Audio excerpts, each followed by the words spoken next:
राज्याच्या महसूल विभागाकडून आलेल्या एका अत्यंत ऐतिहासिक आणि महत्त्वपूर्ण निर्णयापासून राज्याचे महसूल मंत्री चंद्रशेखर बावनकुळे यांनी राज्यातील लाखो शेतकऱ्यांना दिलासा देणारा एक मोठा निर्णय घेतला आहे। ज्या शेतकऱ्यांची नावे अद्यापही 7/12 उतार्यावर नोंदवली गेलेली नाहीत अशा सर्व शेतकऱ्यांना आता अधिकृत सरकारी रेकॉर्डवर आणले जाणार आहे। या महत्त्वपूर्ण निर्णयामुळे राज्यातील तब्बल 2,31,000 शेतकऱ्यांचा आग्री स्टॅक मिळण्याचा मार्ग पूर्णपणे मोकळा झाला आहे। या नोंदणी प्रक्रियेमुळे या सर्व वंचित शेतकऱ्यांना आगामी काळामध्ये शासनाच्या कर्जमाफी योजनेसह इतर सर्व महत्त्वाच्या शासकीय योजनांचा थेट आणि विना अडथळा लाभ मिळण्याची खात्री निर्माण झाली आहे। शेतकऱ्यांसाठी राबवल्या जाणाऱ्या नमो शेतकरी महासन्मान योजनेबाबत एक मोठी अपडेट समोर आली आहे। या योजनेचा 8वा हप्ता शासनाकडून गेल्या मार्च महिन्यामध्ये वितरित करण्यात आला होता। आता या योजनेच्या 9व्या हप्त्याकडे शेतकऱ्यांचे डोळे लागले आहेत। विशेषतः चाकूर परिसरातील तब्बल 25,000 शेतकरी या हप्त्याच्या प्रतीक्षेत आहेत।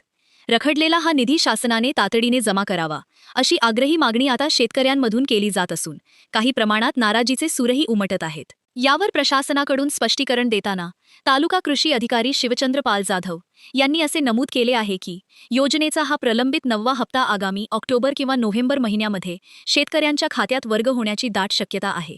पीक विम्याच्या प्रश्नांवरूनही राज्यातील विविध शेतकरी संघटना आक्रमक झाल्याचे पाहायला मिळत आहे। वाशिम जिल्ह्यामध्ये मात्र नैसर्गिक आपत्ती आणि वन्य प्राण्यांच्या उपद्रवामुळे दुहेरी संकटात सापडलेल्या तब्बल 1,65,000 शेतकऱ्यांनी मुदतवाढीचा फायदा घेत पीक विमा काढल्याची सकारात्मक नोंद झाली आहे। राज्यातील कृषी क्षेत्राची सद्यस्थिती पाहिल्यास काही ठिकाणी दिलासा तर काही ठिकाणी चिंतेचे वातावरण आहे। अंजनडोह परिसरामध्ये सोयाबीन पिकावर अळीचा मोठा प्रादुर्भाव झाल्याचे दिसून आले आहे। या परिसरातील सोयाबीनच्या शेंगांचे सुमारे 60% अधिक नुकसान झाले असून यामुळे बळीराजा पूर्णपणे हतबल झाला आहे। उमरा परिसरामध्येही केळी पिकावर करपा रोगाचे सावट पसरले असून केळीचे पाणी वाळण्यास सुरुवात झाली आहे। यावर कृषी विभागाने तातडीने पाहणी करून शेतकऱ्यांना योग्य ते मार्गदर्शन करावे अशी मागणी जोर धरत आहे। दुसरीकडे काही भागांमध्ये फळबाग लागवडीने शेतकऱ्यांना मोठा आधार दिला आहे। प्रधानमंत्री कृषी सिंचन योजनेच्या माध्यमातून 51.60 हेक्टर क्षेत्रावर तब्बल 23,790 झाडांची यशस्वी लागवड करण्यात आली आहे। या लागवडीमुळे 65 शेतकरी कुटुंबांना आर्थिक स्थैर्य मिळाले असून हा पाणलोटातून शेतीकडे जाणारा एक अत्यंत आश्वासक प्रवास मानला जात आहे। खत वाटपामध्ये होणाऱ्या अनियमिततेवर आता प्रशासनाने कडक पावले उचलली आहेत। खताचे लिंकिंग करणाऱ्यांवर कठोर कारवाई करण्याचे थेट आदेश राज्याचे कृषी मंत्री दत्तात्रेय भरणे यांनी दिले आहेत। या कारवाईचा भाग म्हणून राज्यभरातील तब्बल 1,203 खत विक्री परवाने निलंबित करण्यात आले आहेत। जालना जिल्ह्यामध्ये बारीक आकाराच्या युरियासाठी शेतकऱ्यांची धावपळ उडाली होती, मात्र प्रशासनाने तातडीने पावले उचलत 70,679 मेट्रिक टन युरिया उपलब्ध करून दिला आहे। आता हवामान आणि धरणांच्या सद्यस्थितीकडे वळूया। देशभरात मुसळधार पावसाने अक्षरशः थैमान घातले आहे। मध्य प्रदेश आणि राजस्थानच्या अनेक भागांमध्ये महापुराची स्थिती निर्माण झाली असून जनजीवन विस्कळीत झाले आहे। धार्मिक स्थळ असलेल्या वाराणसीमध्ये तब्बल 100पेक्षा अधिक मंदिरे पाण्याखाली गेली आहेत। उत्तरेकडे हिमाचल प्रदेशमध्ये अतिवृष्टीमुळे डोंगर कोसळण्याच्या घटना घडल्या असून तब्बल 313 रस्ते वाहतुकीसाठी पूर्णपणे बंद ठेवण्यात आले आहेत। महाराष्ट्रातही कोकण आणि पश्चिम महाराष्ट्रात पावसाची संततधार पाहायला मिळत आहे। मुरुडमध्ये विक्रमी 1,334 मिलीमीटर पावसाची नोंद झाली आहे। यामुळे खाडीपट्ट्यातील शिवार हिरवेगार झाले असून भातलावणीची कामे आता अंतिम टप्प्यात पोहोचली आहेत। कोकण विभागाला यावर्षी पावसाने भरभरून दान दिले असून ठाणे आणि पालघरपासून ते अगदी सिंधुदुर्गपर्यंतची सर्व धरणे तुडुंब भरली आहेत, ज्यामुळे या संपूर्ण पट्ट्यातील पाणी टंचाईची चिंता कायमची दूर झाली आहे। कोल्हापूर शहरात पावसाने थोडी विश्रांती घेतली असली तरी गगनबावड्यासह 4 धरण क्षेत्रांमध्ये अतिवृष्टीची नोंद झाली आहे आणि कळंबा तलाव पूर्ण क्षमतेने ओसंडून वाहत आहे। नगर जिल्ह्याला अद्याप दमदार पावसाची प्रतीक्षा असली तरी जायकवाडी धरणामध्ये गेल्या 2 महिन्यात 7 टीएमसी नवीन पाणीसाठा जमा झाला आहे।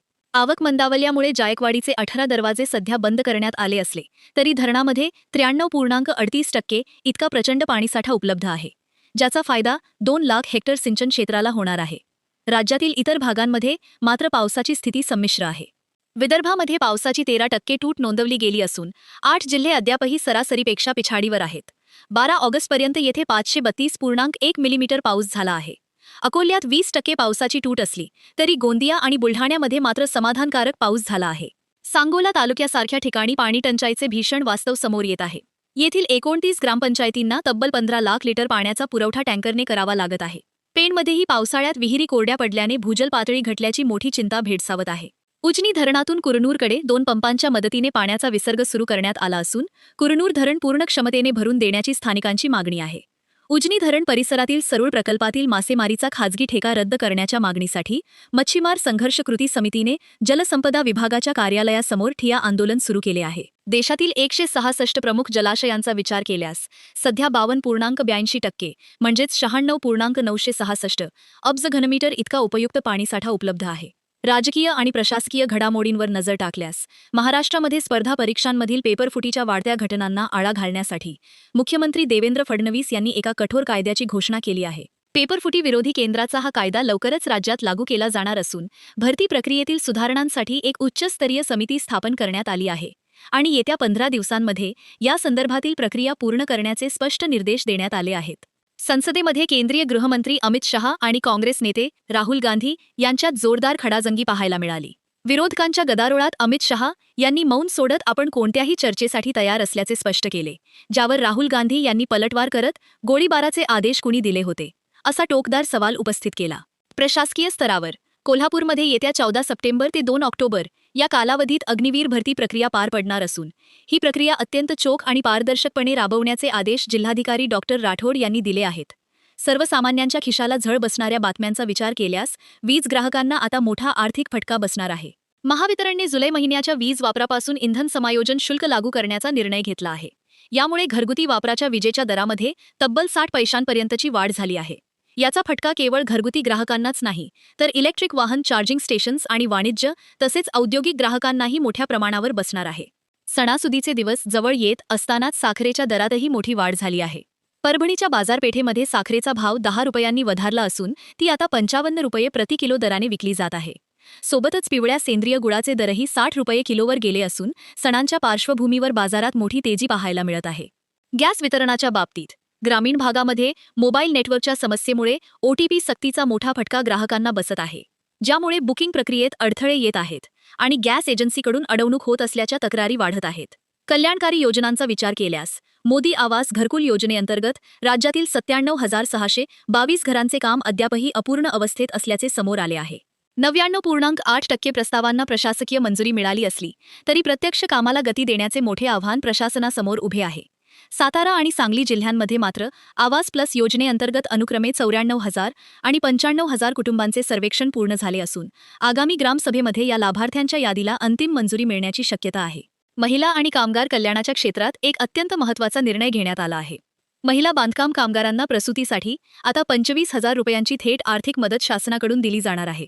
ही प्रसूती नैसर्गिक असो वा सिझेरियन दोन्ही प्रकारांमध्ये ही मदत दिली जाईल. PM स्वनिधी योजनेच्या प्रभावी अंमलबजावणीमध्ये महाराष्ट्र राज्य संपूर्ण देशात 3ऱ्या क्रमांकावर पोहोचले असून तब्बल 2,96,000 पथविक्रेत्यांना याचा लाभ मिळाला आहे. या कामगिरीमध्ये नाशिक शहराने देशात 14वे स्थान पटकावले आहे. अर्थव्यवस्थेच्या दृष्टिकोनातून आणखी एक मोठी बातमी म्हणजे रिझर्व्ह बँक आता 10 आणि 20 रुपयांच्या प्लास्टिक म्हणजेच पॉलिमरच्या नोटा चलनात आणण्याच्या तयारीत आहे. केंद्रीय अर्थमंत्री निर्मला सीतारामन यांनी दिलेल्या माहितीनुसार 10 रुपयांच्या 100 कोटी आणि 20 रुपयांच्या 100 कोटी अशा एकूण 200 कोटी प्लास्टिक नोटा प्रायोगिक तत्वावर छापल्या जाणार आहेत.